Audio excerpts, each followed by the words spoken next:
The morning sun filtered through the penthouse windows as Ryan Johnson stood before his walk-in closet, deliberately avoiding his usual designer suits. Instead, he reached for worn jeans and a faded blue button-down shirt that he'd purchased from a discount store the day before. The clothing felt foreign against his skin, a stark contrast to the Italian wool he typically wore. If you love your family and want to listen to amazing and shocking stories, click on subscribe and avoid 20 years of bad luck in your life. In his private bathroom, Ryan carefully applied the light brown wig he'd selected to cover his distinctive salt and pepper hair. The transformation was jarring. The man in the mirror looked nothing like the CEO of Johnson's Fine Jewelry, one of New York's most prestigious jewelry chains. That was exactly the point. Ryan adjusted the wig one final time, remembering the conversation with his board of directors last week. Sales numbers were strong, but customer satisfaction scores had been declining across several locations. Something wasn't adding up, and standard evaluations weren't revealing the problem. He needed to see for himself what was happening on the ground level. The foundation of this business was built on trust, he muttered to his reflection, recalling his father's words.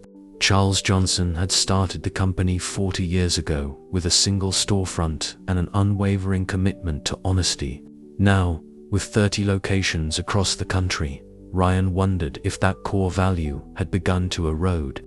At 10:15 a.m., Ryan entered the flagship store on Fifth Avenue. The familiar chime of the door brought no recognition from the staff. His disguise was working perfectly. The interior gleamed with the same pristine brilliance he'd always insisted upon.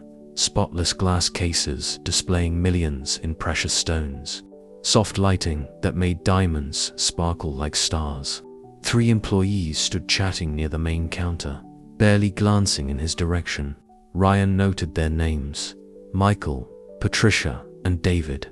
None of them moved to greet him. He wandered toward a display of engagement rings, intentionally leaving fingerprints on the glass, something that should have immediately drawn attention from any vigilant staff member.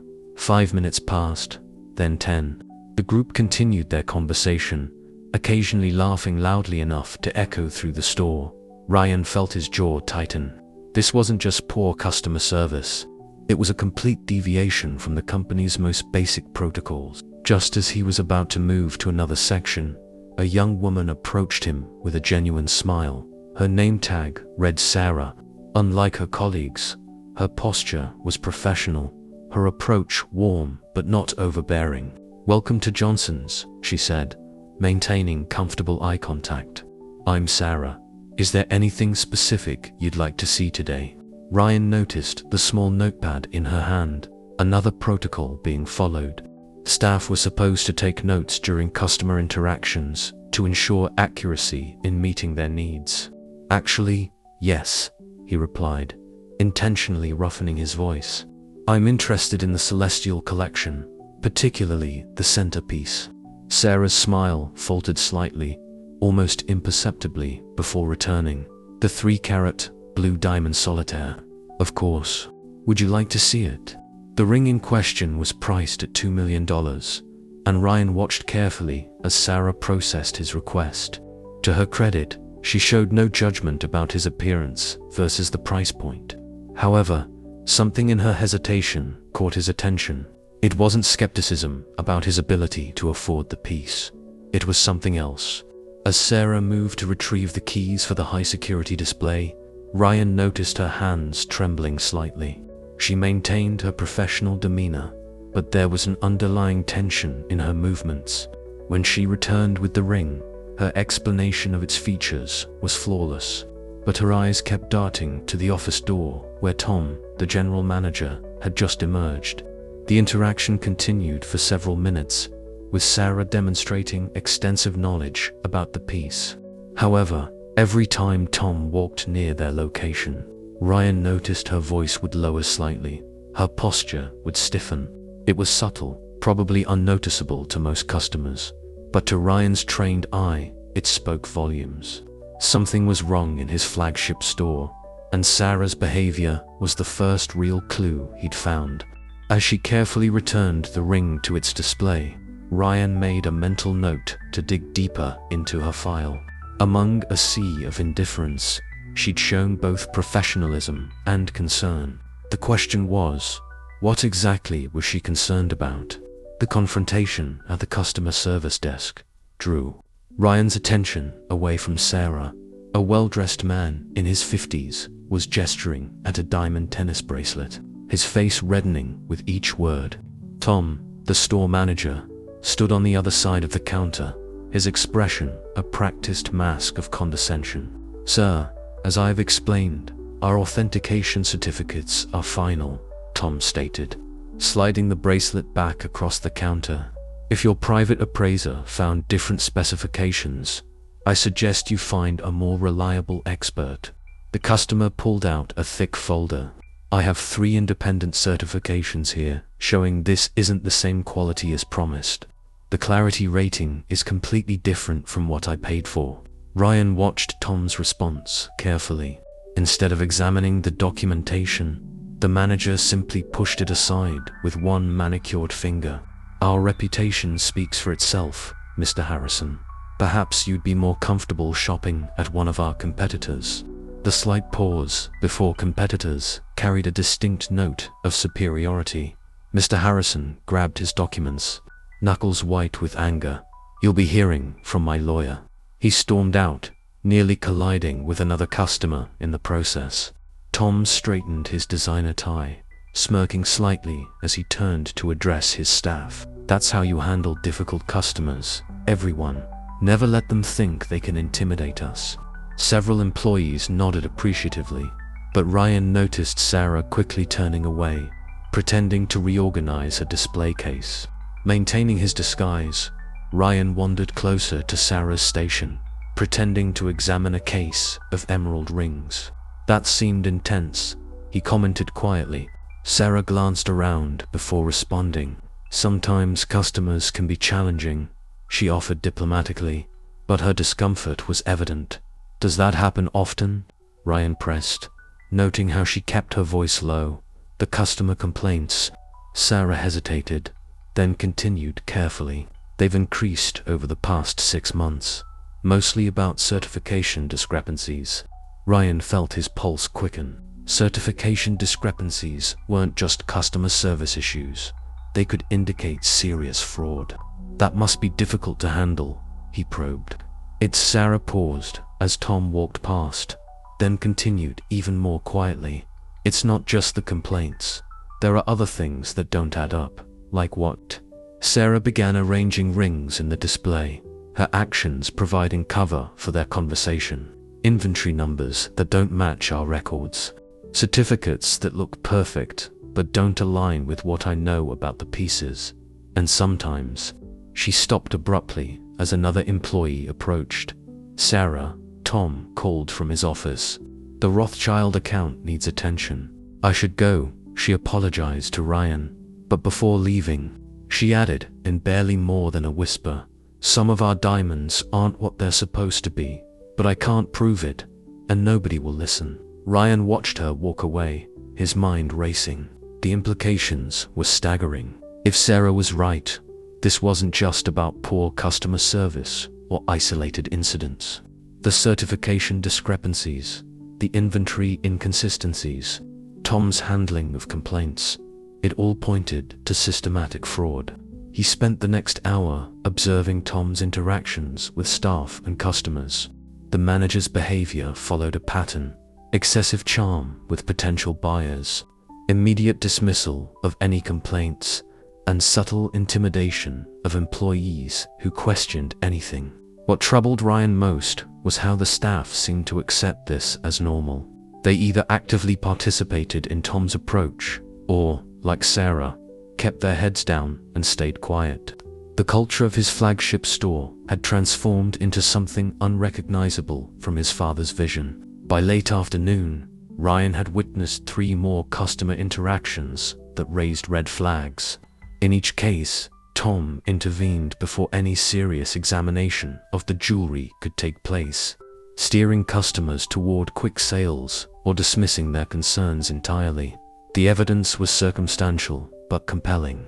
Someone was switching out high-quality diamonds for inferior stones, and the paper trail was being managed to cover it up. The question was how deep the scheme went, and who was involved.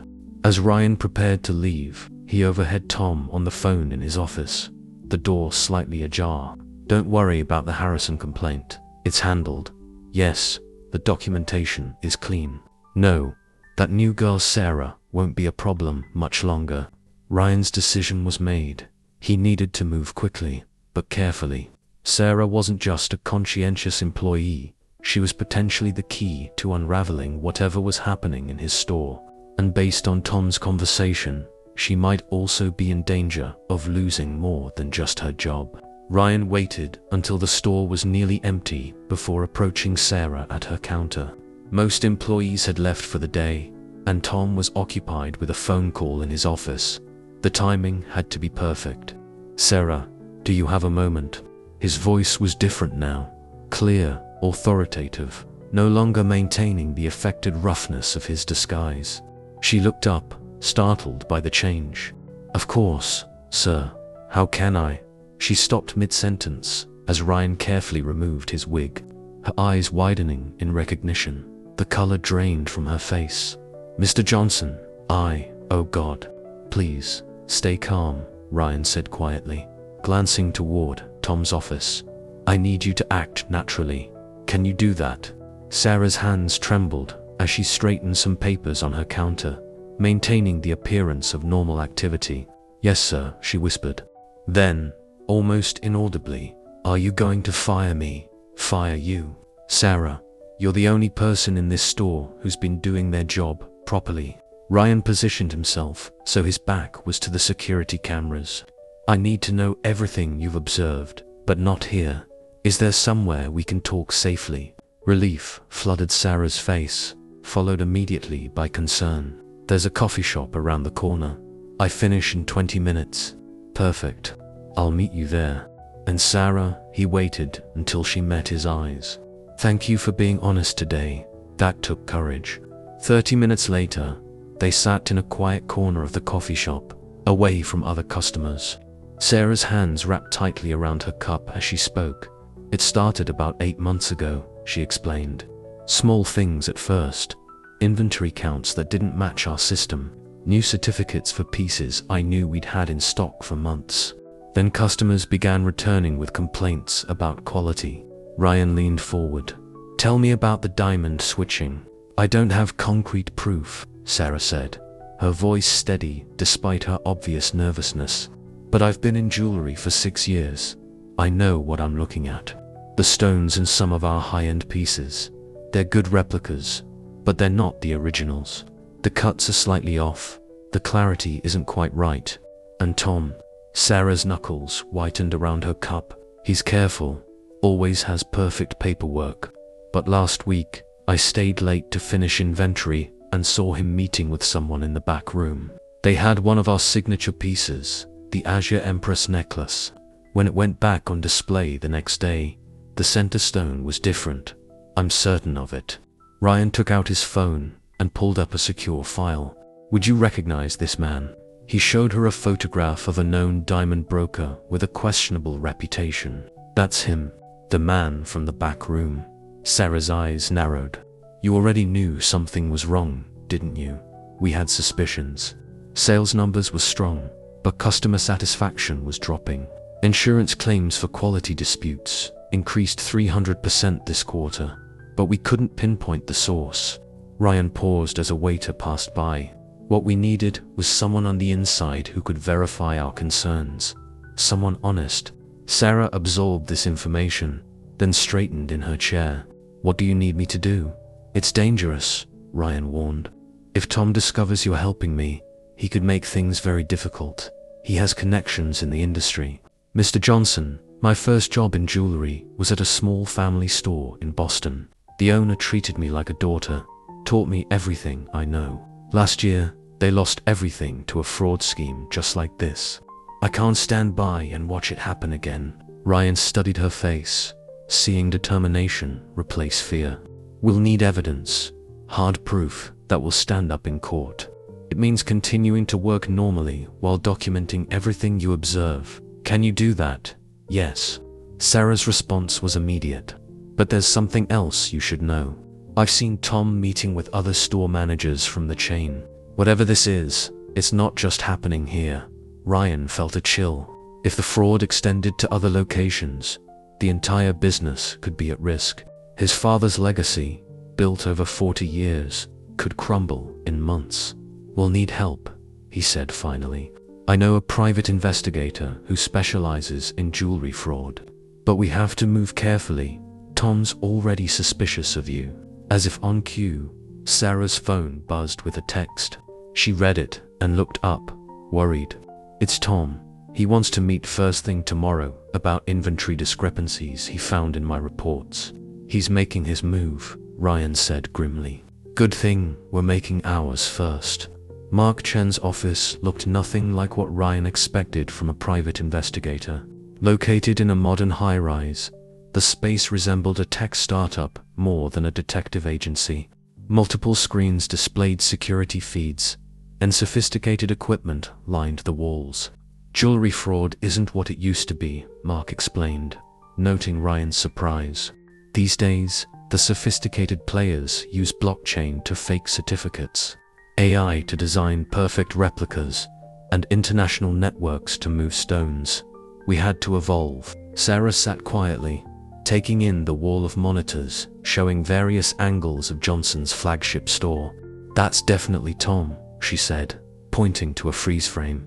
This was 3 days ago, after closing. Mark zoomed in on the footage. The image showed Tom carefully examining a tray of diamonds under a loupe, but instead of returning them to the safe, he placed them in a separate case. Watch what happens next, Mark said, advancing the footage. A different set of stones, virtually identical to the naked eye, went into the display case. He's not even trying to hide it, Ryan muttered, anger evident in his voice. Actually, he is, Mark corrected. Standard security cameras wouldn't catch this detail. We installed specialized ultra-high-definition cameras last week that can detect minute differences in light refraction. Regular footage would show him simply doing routine inventory. Sarah leaned forward. Can you prove the diamonds are different? Better than that. Mark pulled up another screen showing molecular analysis. These new cameras capture enough detail to identify individual stones by their unique crystal structure. Think of it like a diamond fingerprint. The stones Tom put back, they're lab-created diamonds, high quality, but worth about 60% less than the natural stones he removed. Ryan paced the room. How many switches have you documented? 23 confirmed cases in the past week alone. Mark pulled up a spreadsheet. Based on the pattern, we estimate the scheme has been running for at least 8 months. Conservative estimate of total losses, $12 million. Sarah gasped. But where are the original stones going? That's where it gets interesting. Mark brought up surveillance photos from various locations. We've tracked Tom meeting with these 3 individuals, all known players in the grey market diamond trade. They're moving the natural stones quickly, probably to buyers in Dubai and Hong Kong. We need to move on this, Ryan insisted. Every day we wait is another day to gather evidence. Mark interrupted firmly. Right now, we can prove Tom is switching stones. But you wanted to know how deep this goes. Who's protecting him? Who else is involved? That takes time. Sarah's phone buzzed. Another text from Tom. He's getting suspicious. Asked me to compile all certification records from the past year. Says he needs them tomorrow. He's covering his tracks, Mark observed. Probably planning to alter the documentation. Ryan turned to Sarah. You don't have to continue. It's getting too risky. I can put you on paid leave. No, Sarah cut in. I'm seeing this through. But we need a plan for those records. If he changes them, we lose our paper trail. Mark smiled for the first time. Already handled. We've been backing up all store records to a secure server since I installed the new cameras. Tom can alter whatever he wants. We have the originals. What about customer complaints? Ryan asked. Harrison wasn't the only one who noticed something wrong with his purchase. compiled and documented. Mark pulled up another file. 17 formal complaints in the past 6 months, all with similar patterns. Tom handled each one personally, usually with some form of intimidation or dismissal. But here's what's interesting. Look at the dates of these complaints compared to his meetings with the grey market contacts. The pattern was clear. Each cluster of customer complaints was followed by Tom meeting with one of his buyers, usually within 48 hours. He's rushing to offload the authentic stones before anyone can demand a proper inspection, Sarah realized. Exactly, but he made a mistake last week. Mark zoomed in on another security image. See this case he's carrying? It's still in his office. If we can get access to it. No, Ryan said firmly. It's too dangerous. We need to do this legally. Everything by the book. Agreed, Mark nodded. But we need to move soon. Tom's getting sloppy, making mistakes. That makes him dangerous. People like this, when they feel cornered. He left the sentence unfinished, but Sarah unconsciously touched her phone, remembering Tom's increasingly aggressive messages. How long until we have enough evidence for law enforcement? Ryan asked. Give me 72 hours, Mark replied. I've got facial recognition running on his contacts, tracking their movements. Once we can establish the full network, a notification flashed across one of the screens. Mark quickly pulled up a new security feed. It showed Tom in his office, frantically making phone calls while shredding documents. Something spooked him, Mark said, typing rapidly. He's accelerating his timeline. Ryan looked at Sarah. Can you handle 3 more days? She squared her shoulders, though her hands were shaking slightly. Yes. But what if he demands those records tomorrow? Then we give him exactly what he wants, Mark said, a glint in his eye. Sometimes the best way to catch someone is to let them think they're winning. The plan was risky, but they were running out of options.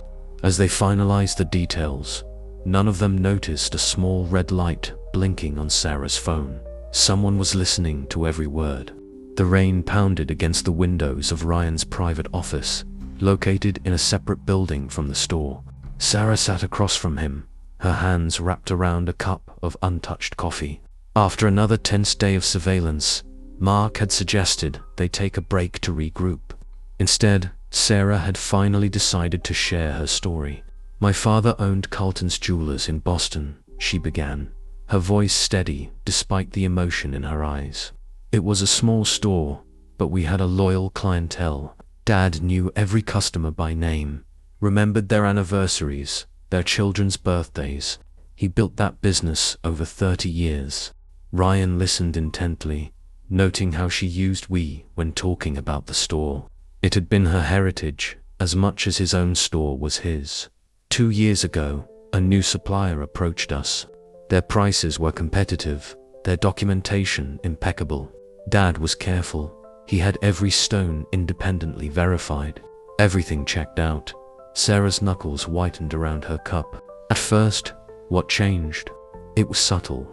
A customer would bring in a piece for cleaning, and I'd notice something off about the stone. The cut wasn't quite right, the clarity slightly different. I tried to tell Dad, but the certificates matched. Then more customers started coming in with concerns. She placed her cup down, her hands trembling slightly. By the time we realized what was happening, it was too late. The supplier had vanished. Nearly 40 pieces had been switched, high-end pieces that customers had purchased as investments. The lawsuits bankrupted us within months. What happened to your father? Ryan asked quietly. The stress triggered a heart attack. He survived, but the doctors say he'll never work again. He and Mum lost everything. The store, their house, their retirement savings. They live in a small apartment now. Mum works at a department store. Ryan leaned forward. The supplier, did they ever find them? No. The police said it was part of a larger operation, but they couldn't trace it. The documentation led nowhere. Shell companies, fake addresses. She met Ryan's eyes. But yesterday, when Mark showed us those certificates Tom's been using, they had the same watermark as the ones that destroyed my father's business. Ryan felt his pulse quicken. You're sure? I spent months staring at those certificates, trying to find proof they were forged. I'd recognize that mark anywhere. Sarah stood and walked to the window, watching the rain. That's why I can't walk away from this. It's not just about your store, Mr. Johnson. This might be our chance to stop them from destroying other families. Sarah, Ryan said carefully, if it's the same organization, they're clearly dangerous. They've already shown they'll do whatever it takes to protect their operation. She turned back to face him. That's exactly why we have to stop them. Dad always said the jewelry business is built on trust. Every time these people switch a stone, they're not just committing fraud, they're breaking that trust. How many other family businesses will they destroy?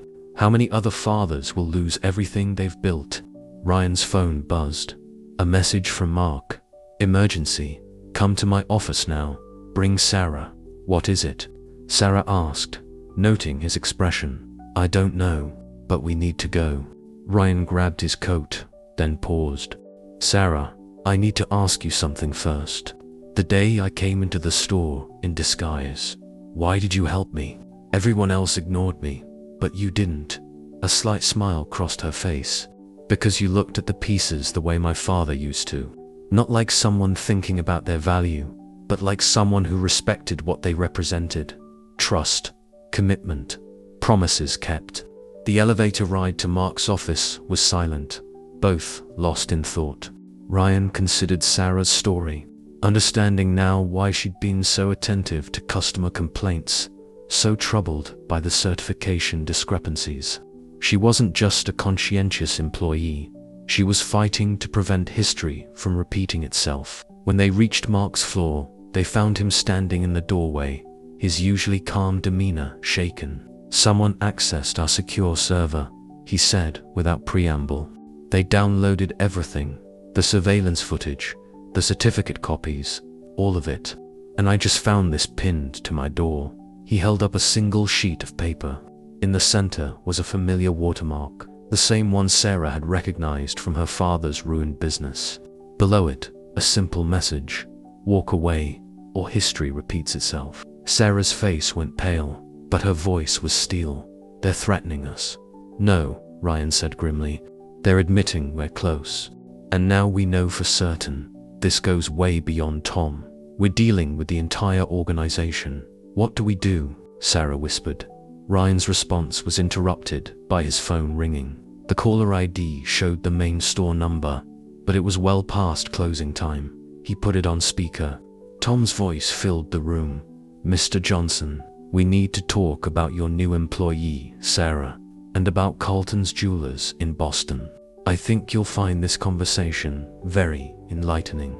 The main showroom of Johnson's fine jewelry glittered under spotlights, a stark contrast to the tension filling the room. Sarah stood at the center, presenting the new Celestial collection to a group of VIP clients. Her voice steady, despite the fear she'd confessed to Ryan just hours earlier. The centerpiece of our winter collection, she explained, carefully lifting a necklace from its display case, features a rare blue diamond pendant, certified at 3.2 carats. Her eyes met Ryan's briefly across the room. They both knew this was one of the pieces Tom had tampered with. From his position near the entrance, Ryan observed the crowd's reactions. Most seemed genuinely impressed, but 3 customers in particular caught his attention. They kept exchanging glances, their questions oddly specific about certification processes. Ryan recognized them from Mark's surveillance photos, known associates of Tom's gray market contacts. Tom himself stood by his office door, attempting to project confidence, but Ryan noticed the subtle signs of strain: a loosened tie, slight perspiration at his temples, constant checking of his phone.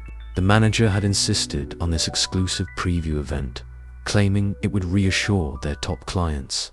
But Ryan understood the real purpose. Tom was trying to assess how much they knew. The Celestial collection represents our commitment to excellence, Sarah continued, moving to the next display case. Each piece comes with our signature certification process, which includes, speaking of certification, Tom interrupted smoothly, stepping forward. Perhaps we should address the recent questions about our authentication procedures. His eyes locked onto Sarah's. In fact, I have some interesting documentation to share. Ryan tensed. This wasn't part of the plan. Tom was moving faster than expected. I've been reviewing our records, Tom continued, reaching into his jacket. It seems there have been some irregularities in recent reports, discrepancies that trace back to specific personnel. Sarah's hands trembled slightly as she returned the necklace to its case, but her voice remained professional. All my reports are thoroughly documented, Mr. Stevens. Oh, I'm not just talking about recent reports. Tom's smile didn't reach his eyes. I'm talking about patterns, interesting connections to past incidents, other jewelry stores, Boston, for instance. One of the suspicious customers leaned forward. Is there a problem with the certification? No. Ryan stepped in, moving to the center of the room. But since we're discussing certification, why don't we examine the recent changes in our authentication processes, particularly the new watermarks implemented 8 months ago? Tom's smile faltered. Mr. Johnson, perhaps this isn't the appropriate time. I disagree, Ryan cut in. Our clients deserve complete transparency. Sarah, would you pull up the certificate for the blue diamond pendant? As Sarah moved to the computer terminal, Tom's phone buzzed. His face paled as he read the message. Ryan knew why. Mark had just activated their trap. Actually, Tom announced abruptly, we'll need to postpone this preview. A security matter has come up that requires immediate attention. He gestured toward the door. If our guests would please, the certificate is on screen, Sarah interrupted, her finger steady as she pointed to the distinctive watermark. And I have some questions about its authenticity. The 3 suspicious clients began moving toward the exit, but stopped as the doors opened to reveal Mark and 2 federal agents. Nobody leaves, Mark announced, holding up his badge. We have some questions about a series of international diamond transfers. Tom lunged for his office, but Ryan was faster. In the brief struggle, a small case fell from Tom's jacket, the same case they'd spotted in the security footage. It popped open on impact, sending diamonds scattering across the floor. Real diamonds, which should have been in the display cases. Mr. Stevens, one of the agents, stepped forward. We'd like to compare these stones with the ones currently in your inventory. Tom straightened his jacket, attempting to regain composure. This is a misunderstanding, Mr. Johnson. Your father would be very disappointed in how you're handling this situation. My father, Ryan replied coldly, built this business on trust. Sarah, show them the other documentation. But before Sarah could move, Tom's phone buzzed again. The color drained from his face as he read the message. His eyes darted to the suspicious clients, then to the exits. You don't understand, he said urgently. This is bigger than you realize. They'll never let you. The lights went out. In the sudden darkness, someone screamed. Glass shattered. When the emergency lights flickered on 30 seconds later, Tom was gone. So were the scattered diamonds, but he'd left something behind: his phone, still displaying the last message. Contingency plan activated. Leave nothing behind. Sarah's voice cut through the chaos. The Celestial Collection. They're breaking into the vault. The vault alarm blared through the building as Ryan, Mark, and the federal agents raced down the service stairs. Sarah's voice crackled over their earpieces.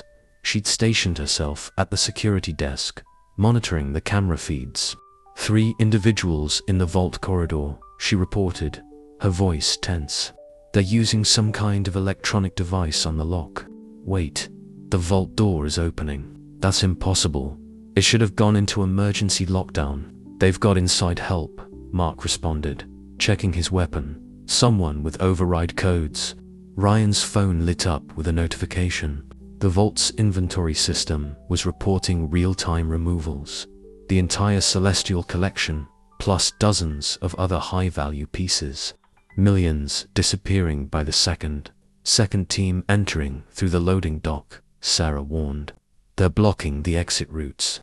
Professional setup. The agents split off to cover the loading dock, while Ryan and Mark continued toward the vault. As they rounded the corner, they caught sight of Tom disappearing through an emergency exit, carrying a large black case. The original stones, Mark said.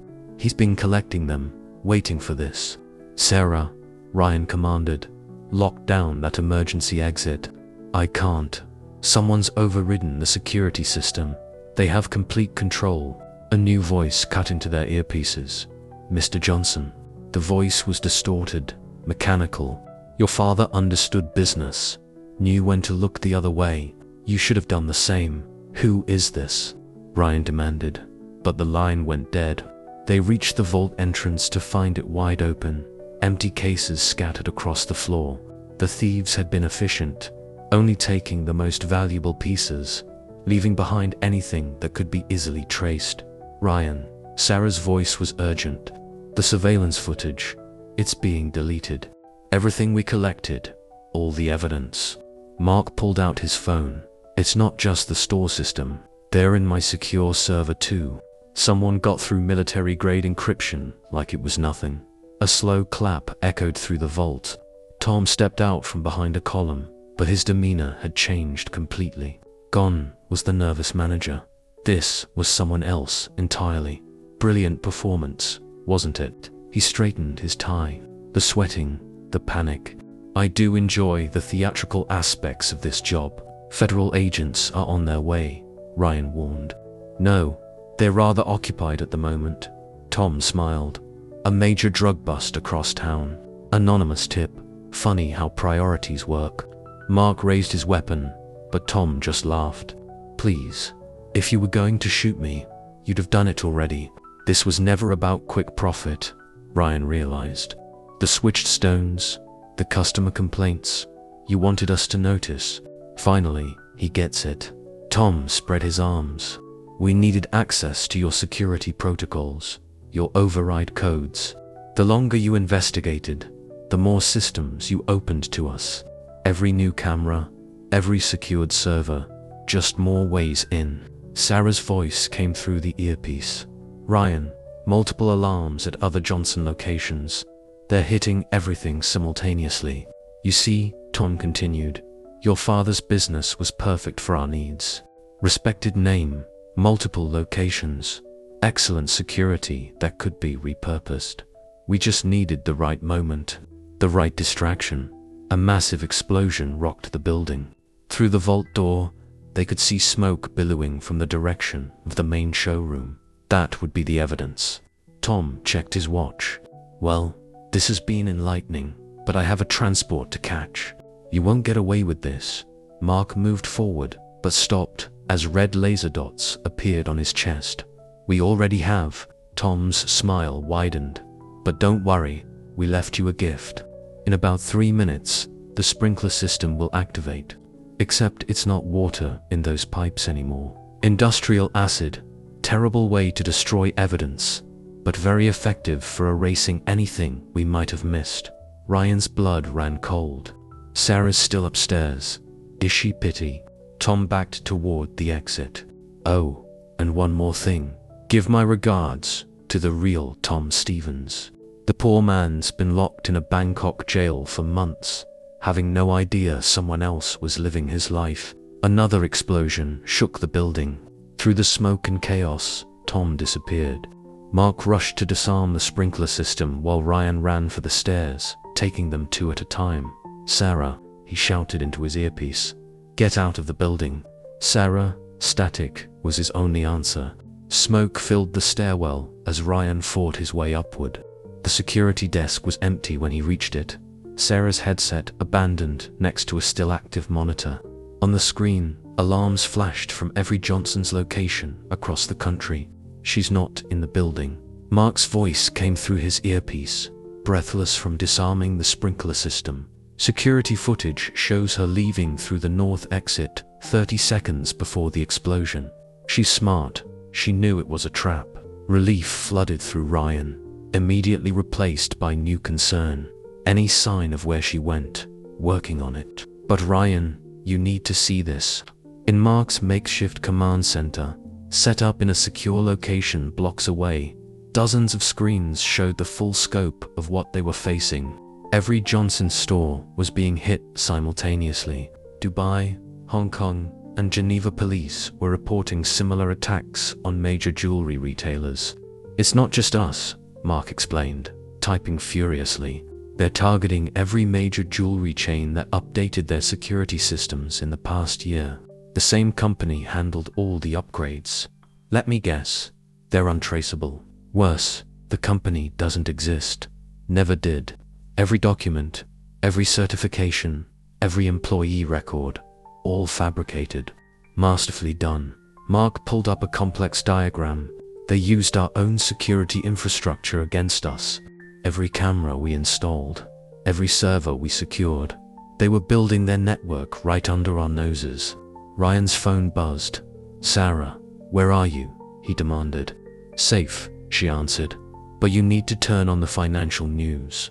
The largest screen in Mark's office switched to a breaking news report. Markets were in chaos. Insurance companies' stocks were plummeting as reports of the coordinated heists spread. Cryptocurrency transfers were spiking, suggesting massive amounts of money being moved through untraceable channels. It was never about the jewels.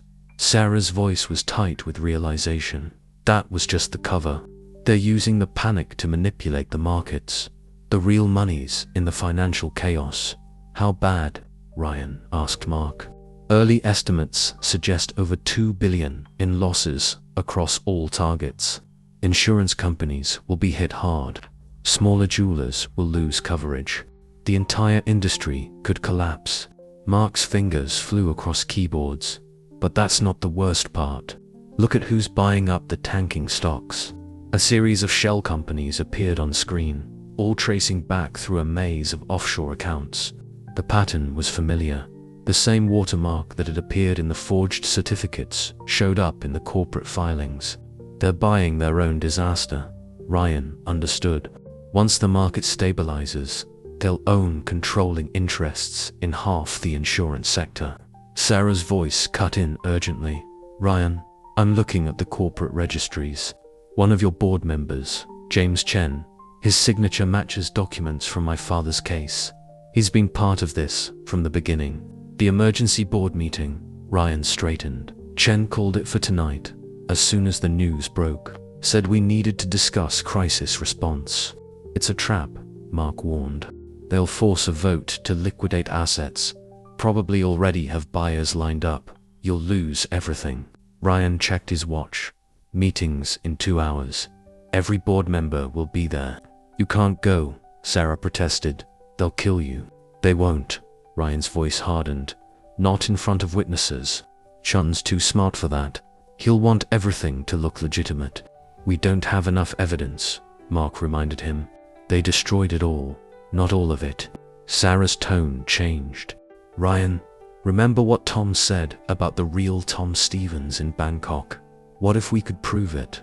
Mark was already moving. "International arrest records. Got it. Thai police report from 8 months ago. We can trace his identity theft from there." "It's not enough," Ryan said. "We need something bigger. Something that will expose the whole operation." Sarah was quiet for a moment. "What about my father's case?" "Chen wouldn't know. I kept copies of everything. Not the official records. My personal notes. Photos of the certificates before they were altered. They'd have the same watermark. If we can prove the connection." Mark started typing again. "No," Ryan interrupted. "Not we. I go in alone. They'll be watching for outside interference."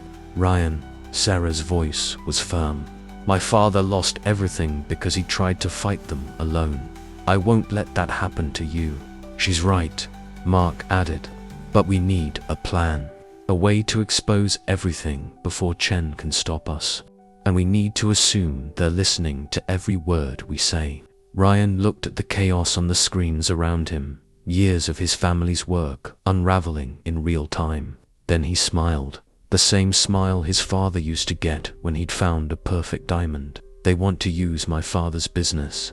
His voice was steel. "Let's show them exactly what the Johnson name means."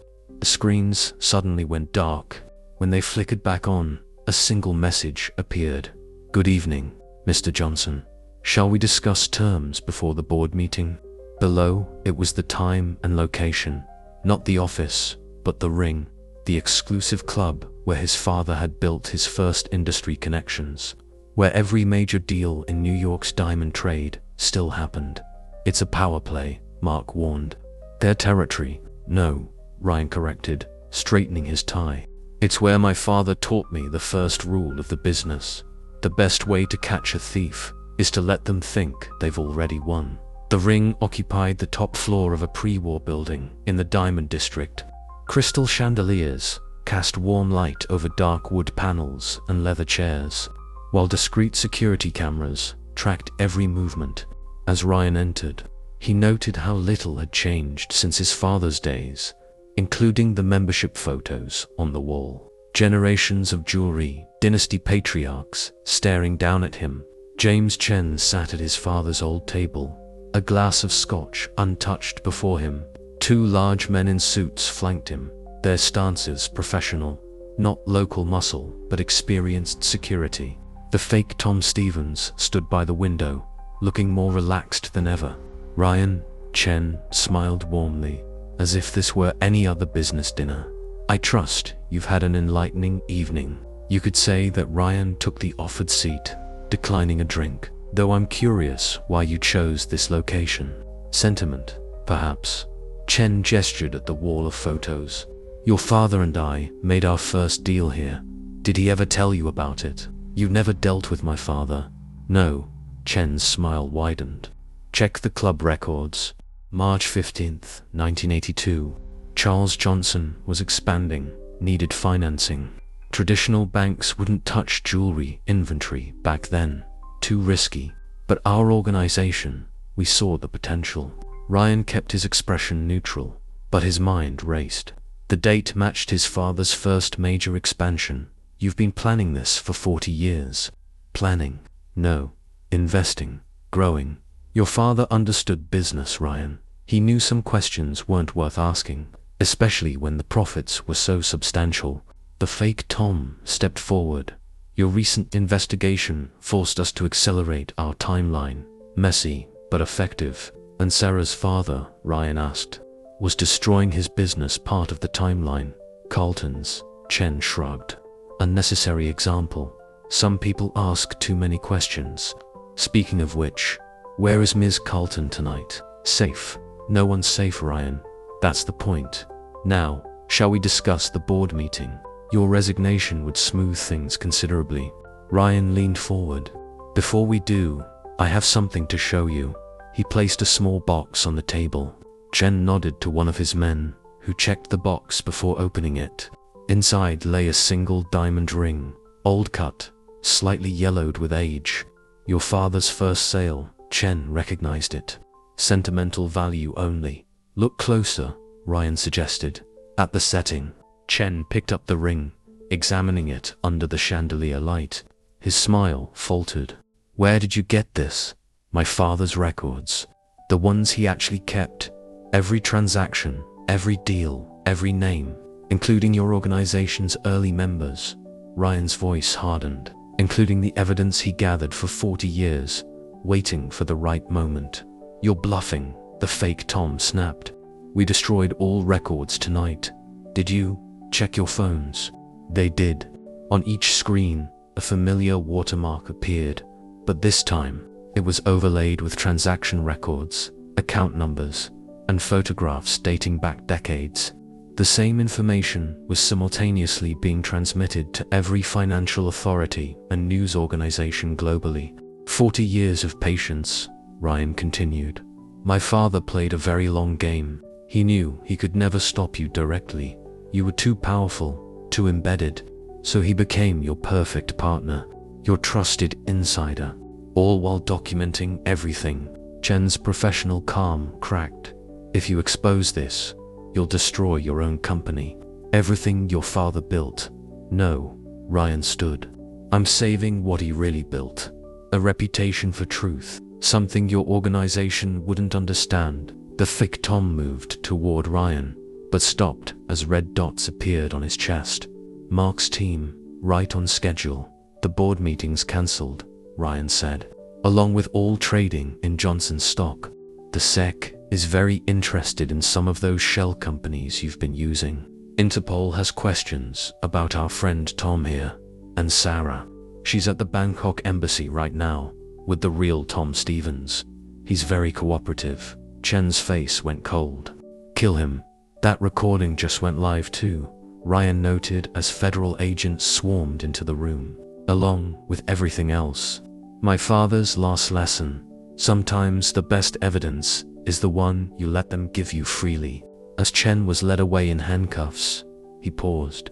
Your father was a businessman. He understood necessary evils. No, Ryan picked up the old ring. He was a jeweler. He understood value, real value. And he taught me that some things, trust, integrity, truth, are worth more than any diamond. The fake Tom tried to run but didn't make it to the door.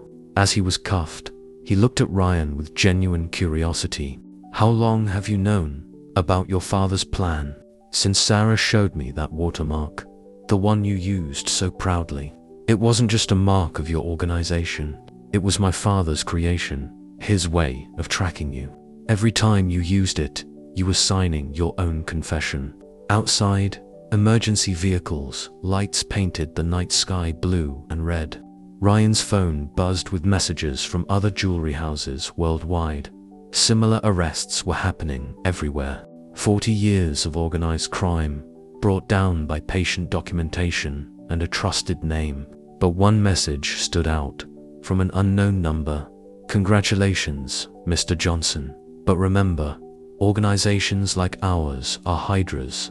Cut off one head. 1 week after the arrests at the Ring, Sarah stood in the newly reopened flagship store, arranging a display of the recovered Celestial collection. Most of the stolen pieces had been found in a private vault in Geneva, along with documents that continued to expose the organization's global network. Her phone buzzed with another anonymous message. Your father saved more than just evidence. Ask about Vault 723. It was the 8th cryptic message she'd received since Chen's arrest. She deleted it like the others, but her hands trembled slightly. They're still trying to rattle you. Ryan approached from his office, noting her expression. Different number every time. She straightened a necklace that didn't need straightening. Mark traced the last one to Singapore, but the trail went cold. Chen's organization is desperate. Their entire network is unraveling. Interpol has arrested over 200 people in 12 countries. Ryan checked his security tablet. But that's not what's really bothering you, is it? Sarah met his eyes in the reflection of the display case.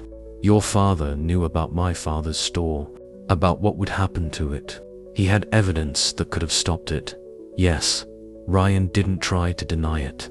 Just like he knew about dozens of other stores they targeted. He had to let it happen, to maintain his cover, to gather enough evidence to bring down the entire organization, not just one cell. I understand the logic. Sarah's voice was quiet, but my father would have done the same thing. Ryan placed a small box on the counter. This arrived from Bangkok this morning. The real Tom Stevens sent it. Inside was a familiar certificate bearing the organization's watermark. But there was something else, a second watermark, visible only under ultraviolet light, a message encoded in the pattern. Your father wasn't just a victim, Ryan explained. He was part of a network of independent jewelers who'd been gathering evidence. Working with my father, the organization was too careful. They needed multiple points of documentation to build a solid case. Sarah's hands shook as she read the encoded message. He knew. All this time, he couldn't tell you, couldn't tell anyone, just like my father couldn't tell me. The organization was too good at finding leaks. Ryan pulled up a secure file on his tablet. This was in my father's private vault. Account numbers, insurance policies, everything needed to restore Carlton's Jeweler'S.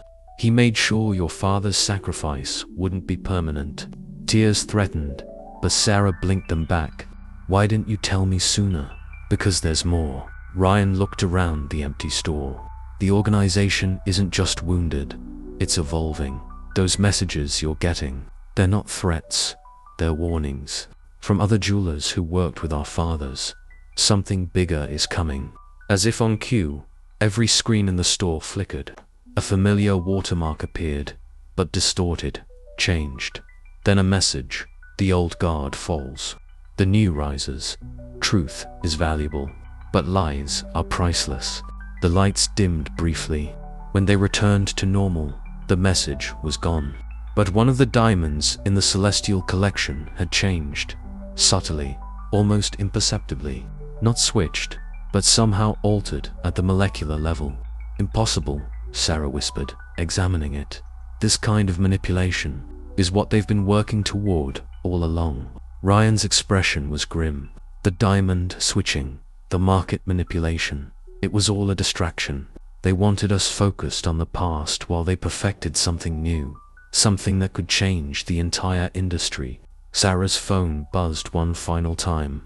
The message was simple. Vault 723. Your fathers left you the keys. Both of you, you'll need them. What's in Vault 723? Sarah asked. Ryan picked up the altered diamond, watching it catch the light differently than it had just moments before. I don't know, but I think it's time we found out. The question is, are you ready to follow your father's footsteps?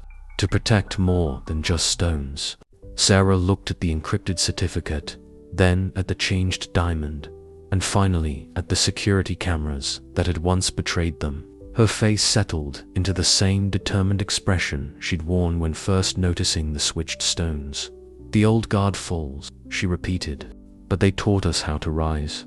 Ryan smiled, his father's smile again. Then let's see what they left us. Because whatever's in that vault, whatever this new threat is, it's our turn to protect the truth. The store's lights flickered once more, and in their reflection, the altered diamond seemed to pulse with a strange, new light. Beautiful, impossible, and terrifying in its implications. The game wasn't over. It was only beginning. And somewhere, in an unnamed city, a computer screen displayed a final message. Stage 1 complete. Begin Stage 2. Below it, thousands of diamonds began to change, one molecule at a time, rewriting the very definition of what was real and what was false in a world built on trust.